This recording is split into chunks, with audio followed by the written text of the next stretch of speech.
তুমি যেসব কিছু করেছো, তুমি দিনরাত চেষ্টা করেছো।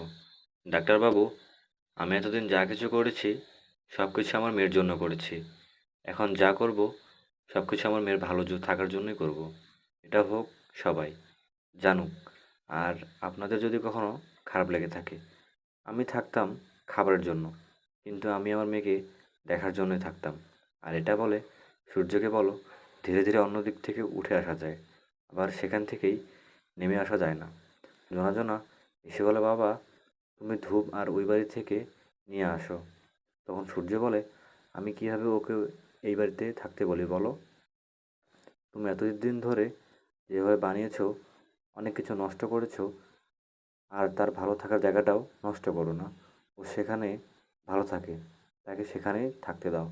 আর তুমি হয়তো ভালো করে জানো কৃষ্ণ ও রূপা একে অপরকে ভালোবাসে, তাই আমি চাই তারা একসাথে থাকুক।